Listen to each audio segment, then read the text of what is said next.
Hi, everyone. Welcome back to the Sports Performance Podcast. Welcome all new listeners and welcome back to those who have heard our content in the past. Today is an amazing episode for you runners out there getting that runner's high. What is the best for running? Heel strike, midfoot strike, or forefoot striking? Which one is the best for you? So today, before I answer that question, what is new at Sports Performance? Everything is going fantastic. If you're part of our family, we love having you part of our journey. We love keeping you healthy and active for life. That is what we specialize in, whether you're a runner, a CrossFitter, or you like wrestling, jujitsu, baseball, softball, doesn't matter. Our passion is helping our community and people like you. If you're somebody who is interested in our services and maybe are not ready to commit or take that next step, this episode will help you understand how we help people just like you achieve more. So life is good on our end. We're just refocusing after a great quarter in 2022. We're looking to serve more of our community. And so one of our big missions is to continue to get out there. So one of our focus now is how do we help more people like you, more runners like you? So that's what we've been working on behind the scenes. Everything is going fantastic. Let's get on to this blog, this podcast. What's the best? All right, let's hear it. So before I give you the answer, I want to just generally describe running. So when you decide on the strike or the type of position that your foot hits in, you have to understand wherever you hit the ground, the ground hits you back. So whether that's on your heel, in the middle of your foot, or in the front of your foot, you have to understand force is force, meaning whatever you hit, if you hit your heel, the ground is going to push back at your heel. If you hit in the center of your foot, it's going to do the same thing. So running injuries are a result of that. Either you're new to the type of running, you weren't familiar with it, or you're doing too much. And so you kind of have to see yourself in that spectrum. Is it that you have overuse, and that's coming from as simple as, where your foot hits the ground?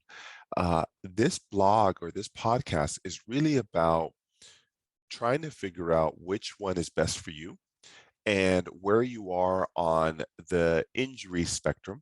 Are you not injured and you're trying to, figure this out and be smart about it? Are you just diving in and you've been doing it and now you're trying to get a little bit more efficient? Or are you injured and now you're trying to figure out what you did wrong? Those are all very different answers. And so when we deliver this message, that's what we kind of have to see. Where are you in this journey? So knowing that, I'll describe it, but put yourself in perspective. Take the information based on where you're at. Okay, so the biggest conversation that we get is where should I foot strike? What is the best? What kind is the best? What's more efficient? And which one would lead to less overuse injuries? Which one allows you to run faster? We all want to know that. And then if you have foot or shin problems, what should I do? If this sounds like you have to keep on listening. So let's dive into it. So a heel strike or a rear foot strike.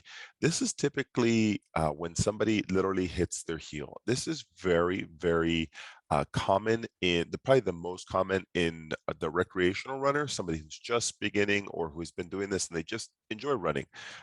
Maybe they're not, heavy into running, but they just enjoy going for a 2 to 3 mile run 2 to 3 times a week.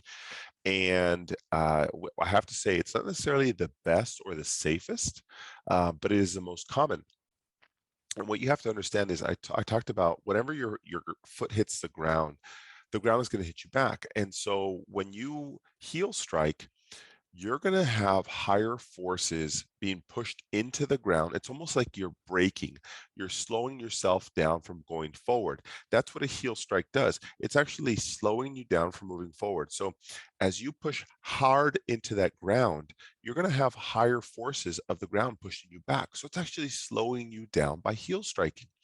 Now, I know that sounds counterintuitive. You're like, I'm actually running fast by doing that.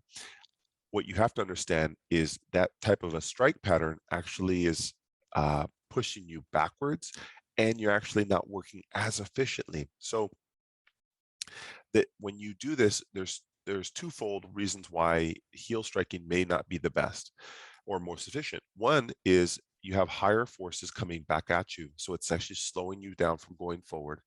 If you have higher forces, one, it's slowing you down. And number two, if you have the higher force, now you have to brake more, which means that you actually have higher stresses going into your legs, into your knees, into your feet. And that's what causes shin splints or foot pain. So if you're a heel striker and you have pain, one of the easiest things we can do is not heel strike. So you're like, okay, wait a minute. So if there's not heel striking, what else is there? There's midfoot striking, which I feel like this is like the holy grail of running. The runner's midfoot, it's basically where the middle of your foot contacts the ground, not the heel. And once your midfoot contacts that ground, there's less braking forces because you're not slamming your heel into the ground and trying to move forward. The middle of the foot is contacting the ground and quickly leaving the ground. So uh, ultimately, this is probably the most energy efficient and the most safe. Now, there are forces that are pushing back into your foot, but there's less compared to the heel strike. And when you midfoot, in theory, if it's more efficient and you have less force going into your feet and shin, in theory, it reduces the overall injury or overuse injuries. So if you have injuries with midfoot striking, then we have to get into, shoe wear and foot type and all those other things. Today, we're just talking about what is the best type of running form for you and how do they differ. Now, the last one is, so the first one was heel striking, which is it puts more force and it's less efficient. The midfoot strike is definitely the holy grail of running, and that reduces the stress and is a little bit more efficient. So what's left over? Well, we said the heel, the mid, and now the front. So it's called forefoot striking or toe striking to some people. So this is when typically when you're running, you're on the ball of the foot. So this is what you see typically in a sprinter, somebody who's like running as fast as they possibly can. They're on the forefoot and they're actually leaning forward just a touch. So this is really good for faster speeds. Maybe you're going up a hill. Maybe you're trying to finish a certain portion of the race where you're just trying to go all out. So you'll see this in elite sprinters running on the balls of their feet. However, this is typically at a very, very quick pace and maybe towards spurts of speed and or hills. So this is not the best running technique for those going on a typical run. This is great for short bursts, especially if you're new to it, but it does put an increased load on the backside of your calf and the Achilles that attaches to the heel, and so that can lead to injuries and even cramping of the foot. So how do you know if you should change your strike pattern? Now, this is a very tricky question. If it, you have to know where you're at on this whole spectrum. If you're hurt, don't change it. Like, it's too late. At this point, you should seek out the problem and the solution to like what it is that you actually need. If you're not hurt and you're looking at getting more efficient, great. This is an opportunity for you to work on midfoot striking, to get away from that heel.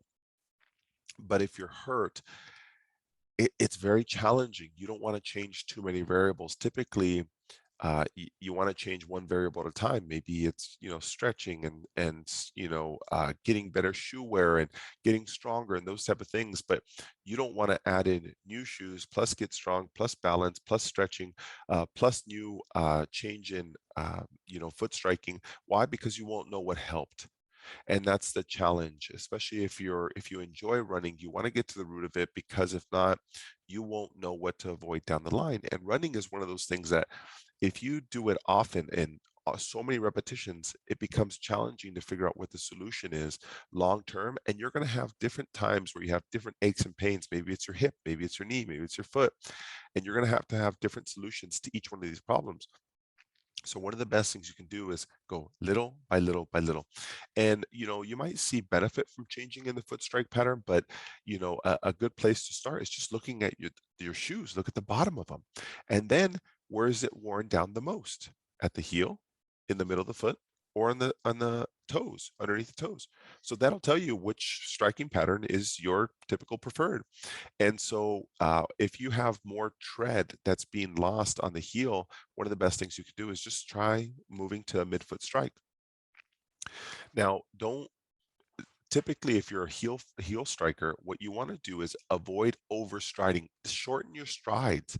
Take less of a stride, meaning you don't have to go faster or slower. It just means don't try and overreach. The reason why you have a long stride is you're trying to go so far, and that means you're digging your heel into the ground to pull you forward, to accelerate you forward. And so what you can do now is if you shorten your stride, you can see that you're less likely to grab your heel, and now you can actually move your feet a little bit faster, and that's called your cadence. So not to get too deep on this, but ultimately you definitely want to shorten your stride. It's one of the best things you can do. It'll shift the stress level to the middle of the foot, which is meant to tolerate those things. So it'll put you in a better position. So the biggest advice I would say, start small. Small changes will add up to, a big deal while running. So uh, shorten your stride, and then try to work towards midfoot striking, and that'll increase your cadence. So shorten the stride, increase cadence. That'll naturally reduce how much stress is happening at your heel, which will help reduce foot pain and shin splints. Now, there's not a clear answer for every single one of you on this podcast, and you might say, "Well, that didn't work for me." And this, you have to understand, everyone's position along the injury spectrum is different. Now, this is just general guidance. And if you're looking for something like, I've tried this, I've tried that, and I've tried Googling things, I've done exercises, then that's different. At that point, you have to come in and see somebody. Your situation won't be solved by Google or YouTube.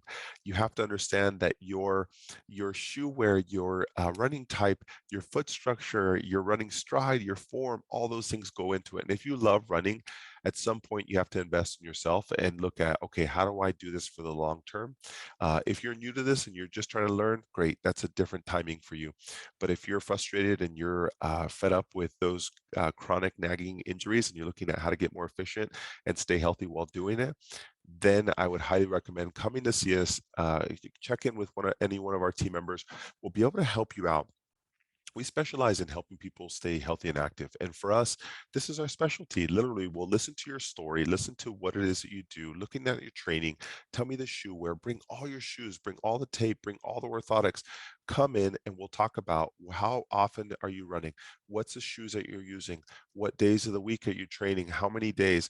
What's the total mileage? What's the foot strike? All the kinematics or all the fancy words that go around helping analyze what it is what is causing your pain. So if that sounds like you, our team would love to be able to help you out. So just know that we're here to help.